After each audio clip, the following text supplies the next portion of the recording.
Hello, and welcome to Sports by Compian. My name is, of course, your host, Stephen Compian, and we are joined here by our co-host, Corey Compian, as well. Corey, how are you, sir?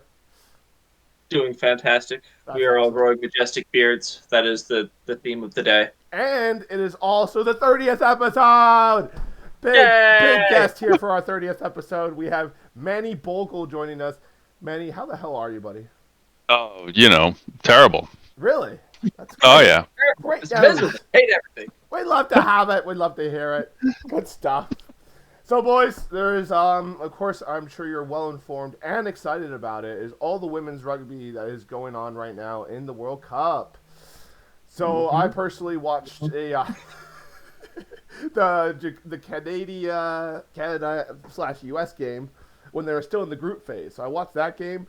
Dude, U.S. could not keep possession of this ball. It was rough for them. Just all day, they just kept on they would have knock-ons. But to be fair to Canada, Canada had like 15 poached balls. Like they were just all over it. They're like, we want to play offense, and that's it. The U.S. literally had like 40 more tackles than Canada at one point. So poach ball is like an interception, like a recovered fumble. So What's that about? as soon as a person gets tackled, they basically hit the ground, and you get one move to basically put the ball back towards your team. And then after that, you have to let go of the ball. So if your team's not close enough to come support you, and their team immediately, someone who wasn't involved in the tackle could immediately grab the ball and start and grab it. That's called a poach. So it's more or less yeah, a type thing. the U.S. was a little lackadaisical on their support, and Canada fucking made them pay, dude. Like those poor U.S. girls were literally on defense all night. It was really rough for them. Well, day it was definitely a daytime game, which you know. Waxed them. It's 32-11. Well, Crazy. the thing is, this was and then all right, so that was group phase. Then they went to the quarterfinals, man. Quarterfinals of this World Cup. I don't know what the hell happened, but look at these results over the weekend, guys. So it started off with France and Italy on Friday. Italy's a decent team. Like they beat the U.S. Bro, they went down 39-3 on Friday. Rough times for the old Italianos. And then it didn't get much better. You know, New Zealand destroyed Wales. Australia got destroyed by England. The U.S.-Canada game, which was the rematch from last week, was the closest game New last Zealand night. destroyed Wales, New or Zealand Wales? absolutely Zealand? no. New Zealand absolutely destroyed Wales, which was also a Oh, rematch Sorry. from last weekend or a couple weekends ago. But either way, man, these quarterfinals were not close. Obviously, we have the four favorites for this tournament still very much alive. England apparently has been undefeated for multiple games now, so I think they are the odds-on favorite. France played a very close game with them in the group phase before this last week, and of course, New Zealand just absolutely demolishing everybody. Canada had the closest game against the U.S. last night. The U.S. apparently had a chance where they might have pulled it within like 10-13, but they were called for a knock-on. Gave the ball back to Canada. I didn't really watch the game because I was in the middle of a Halloween party wandering around, so I didn't see all of it. But as we can imagine, guys, I bet the U.S. struggled to maintain possession of the ball. Probably got poached a whole bunch. Probably struggled to make tackles, whatever. Turns out when you're playing defense for the whole fucking game, you're going to get tired, and you're eventually going to miss a tackle, and then they will score on you. So I suspect that's what happened. But anyway, So guys, we're down the to... game was scary for the states Corey? You're not because as it's on scary Halloween. as some of the other Get it? countries, but You yeah. get it because it's on Halloween. Yeah, I saw that was, too. that was pretty good. We'll allow it. We'll allow it. So, guys, what are we doing here? We got 4 teams left are in search of this here World Cup. Semifinals will be Canada versus England, New Zealand versus France. What are you guys picking? Who are you going with? Are we staying with the Canadians? Are we staying strong Of for our course. roots? Yeah, no, Canada. Hello. They got a What? So tough match Canada in plays England, too. that's for sure. They got Canada, England. So Who's, I think England may all or may right, not be the best team. I'm taking Canada, and then I'm taking New Zealand in the other game, and that's going to be the final. Canada, New Zealand in the final, and that's my final decision. No take backsies. Love it, love it. We'll see how we pan out next week. I also saw the end of some random Australia New Zealand game. Great defense on this one from Rico Hawani, who fucking like flew over there and held up a try on the very beginning, which I sent to the rest of the team. Nobody really watched it because nobody cares apparently. But anyway, there was definitely some good times to be had in this game. It was a 31-13 at one point for New Zealand, and Australia just comes storming back into the game, ties it up, and they even had the lead and a chance to win it. Like they got a penalty in their own territory. All they had to do was kick it out, maintain possession of the ball for 1 minute, and they would have won. but they took too long kicking it out. The referee called them for a penalty. They give the ball back to New Zealand within their own territory. New Zealand scores and steal yet another win, Corey, because that's just how it goes in all black nation / country / But this is world the that we dudes. all live in. What was that? This is dudes now. This is the This is dudes we're dudes. talking This is just a about. random game. Yeah, I was talking about some random dude game. Was Because it friendly or just dude, I don't some even tournament, know. brother? I was talking to my coach about this. I don't get it, bro. They're like always playing. They're always playing for something or another. There's always some championship. Oh, Like now, there's like apparently the fall everyone wants the nations trophy. going on or something. Like, dude, these guys are just playing all the fucking time. And when they're not playing international, they're playing with their club teams. So I don't understand how they manage to stay on the field. The amount of rugby games these guys play in a year is probably insane. But yeah, God bless them. They're out there just hustling away for those whatever those shekels are that they're getting paid. I hope it's somewhat decent because shit, man, they play a lot of rugby. I don't even know what international players probably make for those. You got to make money if it's international. Right. Like, but who's paying that? The country? Taxes? No, so they get it from merchandise, fans, people attending the game. Okay. People watching the game on. Maybe if it's televised, they'll get some television revenue, but probably not a lot. Probably checks out. I mean, I guess like in countries like New Zealand and South Africa, where they're constantly playing those international teams, you could have enough of a market to make money off of it, and like have people who expected to see it every week. Right. Well, guys, that's as far as we go with the random rugby. We could talk a little bit more about this Women's World Cup, but as you can see, it was mostly an absolute destruction over the weekend for any team wearing a lot of scary games, man. A lot of very scary games. The NFL is, of course, in shambles. Sports by Compian's team is almost not worth covering anymore. We probably will not be talking about the Tampa Bay Buccaneers for a while now. Although we will part with one last thing that, this could clearly be tied back to Giselle's fault. The whole Tampa Bay season going down in flames could obviously be tied back to Giselle. This is 100% on her for not staying in the pocket for one more year. That's all we needed, Giselle. One more year. So selfish, so self-centered. And now the Buccaneers are in flames. I hope she's happy. Tough. Yeah, very sad, very sad. Not even worth going into these Tampa Bay Buccaneers and all the sad things going on with them. Let's instead just move forward to the rest of this happy Week 8. There was apparently a Thursday night game. You want to do a quick little screen share so we can see what you see? Yeah. That way we can see the things, Stephen. I was actually, I was talking to you guys about rugby. You didn't say anything the whole time. And so, well, I didn't really know what the fuck was going on with rugby anyway, so it wasn't as important. Checks out. So anyway, there was some random Thursday night football game. I don't know what happened. Nobody really does. It's all that. It didn't happen. So somehow it just skipped ahead to the London game.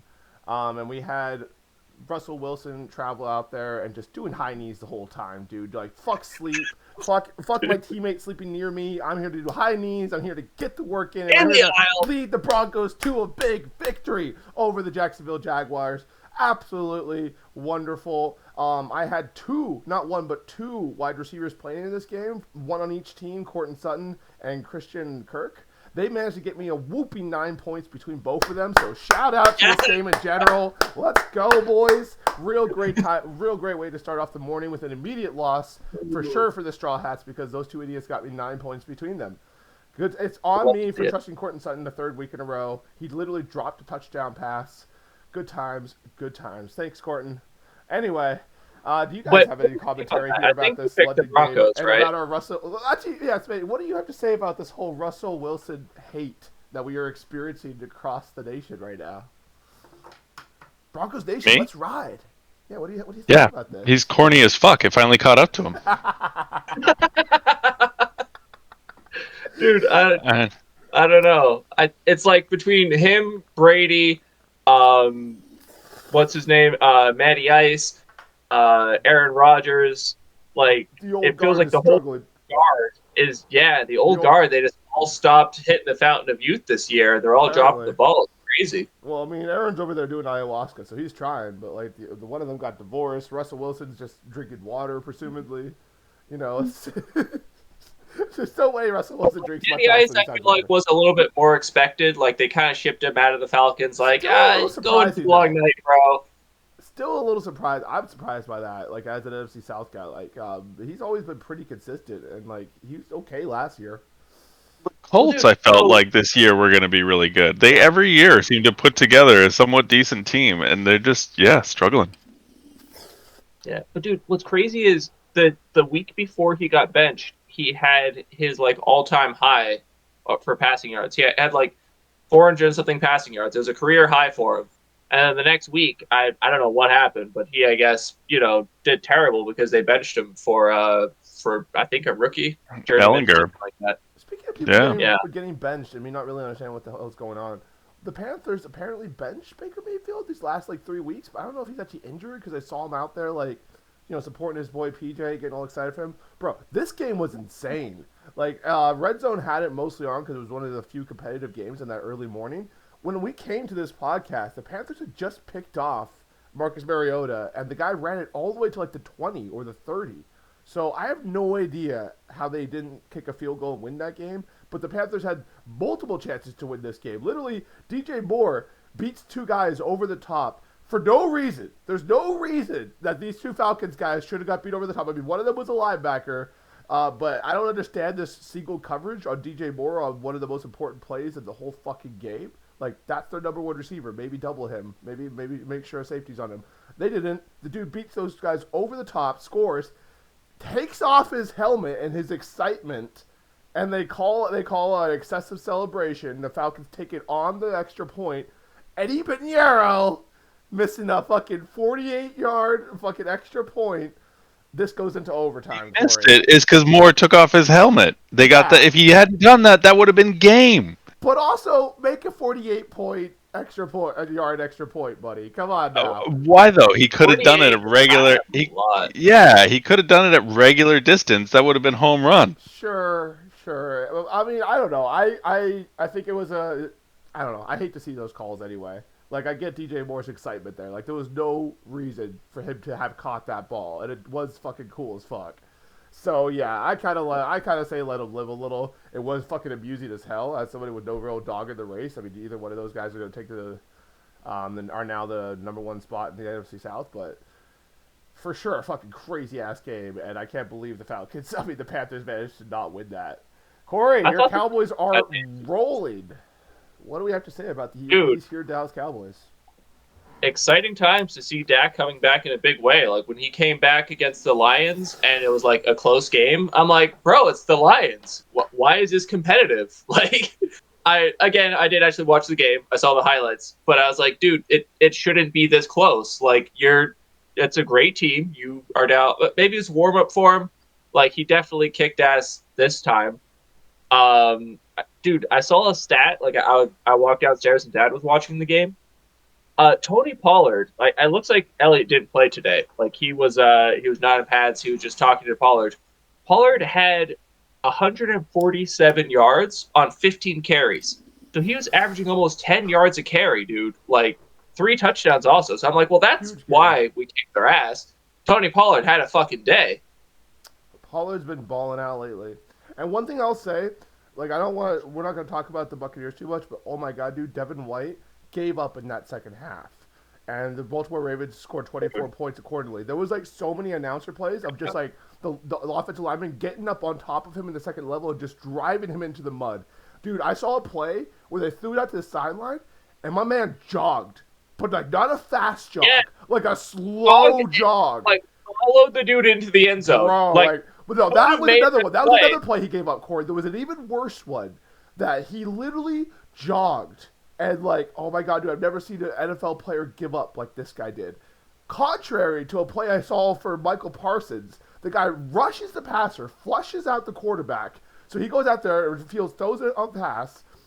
I think it was it was the completion.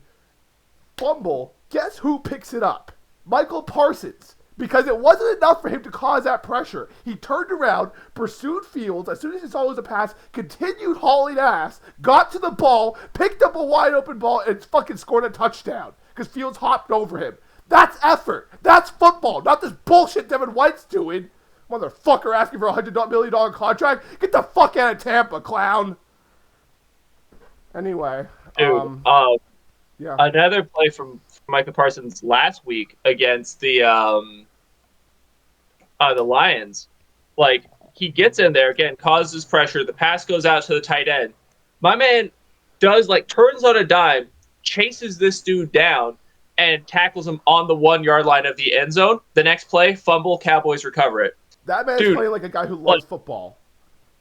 Dude, so they clocked him in at 21 miles per hour. This motherfucker in full pads turned around and sprinted 21 miles an hour to go hit this fucking tight end out of bounds. Like, dude, how crazy is that, dude? The Cowboys defense might be the best defense in the NFL right now, and Michael Parsons is probably the best defender in the NFL right now. I don't know if anyone else is playing on his level. Or even close. Even close to his level. So I saw a stat from Pro Football Focus where, like, as of right now, the most likely Super Bowl outcome is by like 11% chance it's going to be the Eagles against the Bills. 8% chance is the Chiefs against the Eagles, and 5% chance is Cowboys against the Bills. So it's all coming down the line. Teams that could be involved. It's pretty exciting. It's going to be a good time. We're fully switching to Cowboys/Vikings fans for the rest of the season. It's going to be exciting. Before we move on here, I think it's a great time to bring up a non-sponsor sponsor. Manny, would you like to go ahead and lead that one there for us? What do you have to say about the things and the stuff? Sponsor, so it's just any object, right, that we can talk about? All right. Well, only our non-sponsor sponsors, Manny. Don't be stupid. All right. So I have this flask cup. Oh, God. Right there. Put your hand behind it. Yeah. Like, if you hold the thing and put your hand behind it, sometimes it kind of... There we go. Yeah. Highly recommend. Keeps drinks cold forever. Amazing. All right. And, it's called Flask Cup, is the name of it? It's Iron Flask. Okay. And yeah, it's just an insulated cup with a straw. Amazing. I'm here for it. Because why would you have a non-insulated cup? That does sound like a power move. Exactly. Moving on here, speaking of the Lions, who had Corey slightly worried apparently at one point, they once again blew a lead here, Manny. They were up 21-7. Let the Dolphins squeeze back into this game. Of course, Tyreek Hill and Jalen Waddle just go off again. Those two guys are just like going off like every single game now. Tua's starting to look like a real quarterback out there. We'll see if these Dolphins can keep it going, huh?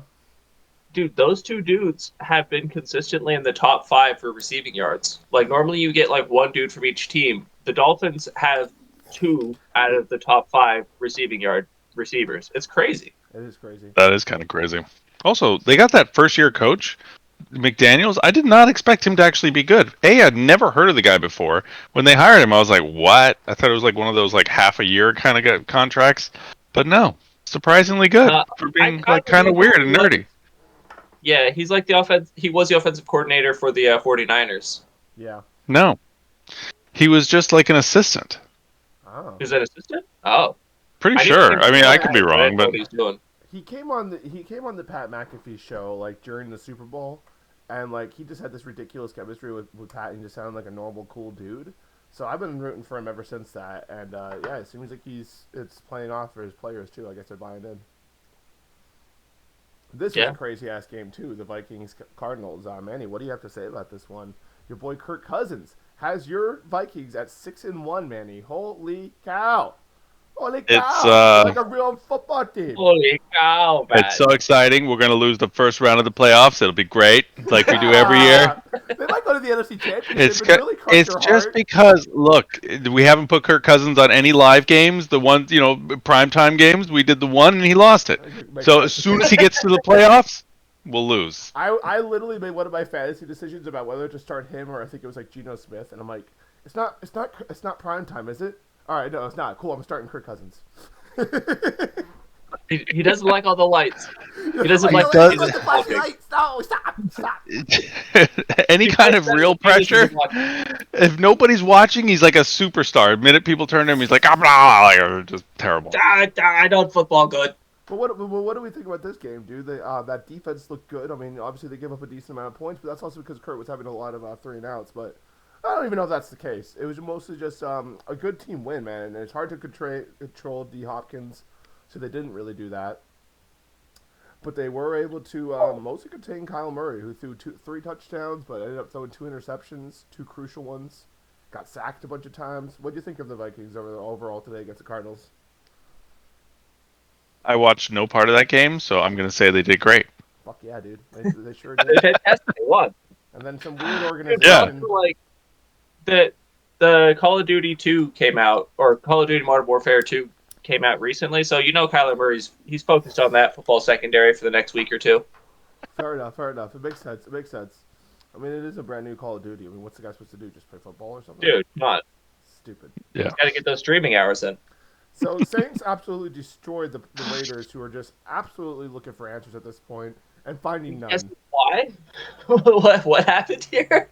Dude, 24-0. It's amazing that it was the Saints too, because they're not very good. So like, what happened? They just found a sledgehammer somewhere? That defense is good. The thing is that defense is good. They as a team / organization are not good, but their defense quite good indeed. They have been for years. So I think at this point they're just like, Jameis, please, only 2 interceptions per game, and we win.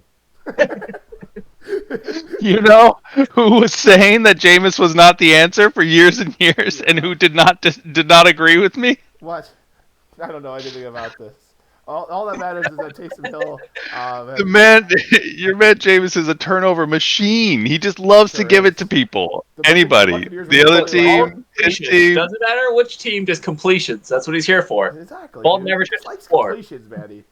This was a disappointment for, I think, Jets fans and people kind of riding the wave of the Jets to see them go down against the Patriots. Zach Wilson looked absolutely terrible in this game. Confused. Dude, one of those interceptions And that's he had, exactly, throw it out yeah. And just throws it right to McCourty. It was like, He didn't even throw it out of bounds. It was like, so bad. And the second one right to McCourty again. It was like, I get the feeling that Zach Wilson is not actually going to be a quarterback in the NFL. At least not for long. That doesn't look like it, man. I'm starting to think this too. They were doing better when he was out, and they had Joe Flacco in there. Like, Joe Flacco has shown some signs of life. He had the one really good game. Let's all be honest. Then the other one. Then you go back to Mike White. Mike White,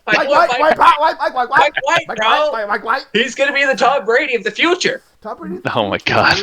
And he was saying how they drafted him way late, and he's a gem. Like, they should gotta go back to him. Dude, he gave a whole hype speech after that one game where he threw 4 touchdowns at like 500 yards. Next game, breaks his finger. Never hear from him again. Well, that was it. Done. He just sucked, and they took him out. He sucked. He did. He didn't do very good. Was that it? I thought he got hurt. No, he played good for I think he played good for one more game, and then he proceeded to suck for like a couple more, and he faded into oblivion, as most quarterbacks do in the NFL. Sad times for him. The Steelers got absolutely handled by these here Eagles, who are looking legit, man. Still the only undefeated team in the NFL. They're out here bowling bad teams. They're beating good teams. They do look scary. How are we feeling about these Eagles, boys? Corey, you said they're one of the ones who are likely to be in the Super Bowl, huh? At this point, they're favored for the NFC. NFC. I don't know. I mean, you got the Vikings and like the Cowboys to challenge them. So yeah, I guess that's going to be an interesting. Exactly. We'll see what happens, man. We'll see if anyone from the cellar wants to come out and look like they're not a terrible football team. Looking at you, Bucks. /Packers /Rams. Like, what the hell, man? We're all. I hope the Packers suck the whole season. I hope they just terribly tank out. That's fair. Packers. We don't need the Packers like getting into that second round of the playoffs and then losing. Like, why do we need that every single year? Every year they're just like top shelf mediocrity. Exactly. It sucks. They got an amazing quarterback who wanted a boatload of money, and now they have nobody else good on the team. Yeah. I think it's pretty good. Dude, maybe that's what's happening with the Raiders. They just paid Devontae too much, and now they're like, they covered Devontae and we're beat. Raiders have always been a little up and down. So is Josh McDaniels as a coach. Maybe he's still figuring out what he's doing there. Dude, some of these guys, amazing coordinators, terrible coaches. You notice that? It's like the same thing with the Saints. Both those teams, great coordinators, terrible coaches. Really and then, speaking of coordinators, what about Wink Martindale? That guy takes a totally freaking mediocre defense. That Giants defense looks for real. That's crazy. Suddenly. How are they doing right now? Yes, the Giants are now they're ahead of the Cowboys. 0-0 right now. It's looking good. They're ahead of the Cowboys in the division. Yeah, the Giants. That's right. We completely forgot about the Giants when we were talking about NFC contenders because who would think about the Giants in a situation like that? But they are legit. Also, who believes in the Giants besides a bunch of people in New York? Yeah, that's fair. I mean, he's definitely doing a good job, that coach. But yeah, it is sort of like, how are you winning with these guys? Which I think is I don't what know. every Panthers fan is thinking too. Like, how are we in games even? It's pretty. It's so tenuous. It just feels like any minute it's going to fall off the rails or first round of the playoffs. It's the same thing with the Vikings. Like these records look great, and then I don't believe any kind of like real thing going on there. But it looks like pretty much the entire NFC playoff picture is gonna be like the Cowboys division. It's like everybody but the Commanders is probably gonna get a wild card spot. Well, like, I mean, they're winning right now. They might beat the Colts. Well, I don't think they're gonna scrape it out though to make it into the playoffs. I think the Commanders are making the playoffs. Who's starting for them though? It's not Wentz, right? Is it Heineke, I guess? Heineke, yeah. Good old Tyler Heineke. Yeah, so you're only going to go so far with Heineke. Nothing wrong with him, but he's named after a beer. Yeah, that's a good point. Yeah, like it is kind of like limited as far as how far you could go whenever you're a beer quarterback. Yeah. All right, guys. I think we're gonna go ahead and wrap this one here up. We don't have any metal lyrics to wrap this one up because we're still just kind of rolling with the Soul Destroyer stuff. That's still just floating through the brain. So instead, we're gonna end with a nice quote. And since this is, in fact, a football Sunday.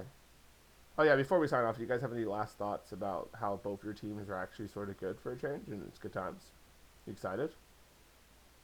I can't wait till the Vikings play the Cowboys and demolish them. Yeah. Go down, man. Go down, man. Is that going down the regular season? We gotta like fabricate some tension on this podcast. It's exactly. That's what you on podcasts you need that little Absolutely. heat. Right. Those Cowboys suck, Corey. I think your beard looks stupid, Steve. So there, you got a stupid beard. Whoa, that's out of bounds, bro. Out of bounds. That's out of pocket. That's personal. Out of pocket. This is ridiculous. Listen, inappropriate. It's time to go ahead and end this here. We're gonna end it with a quote from our boy JJ Watt, since it is Sunday. Success isn't owned, it's leased, and rent is due every day. Sports by Compian, out.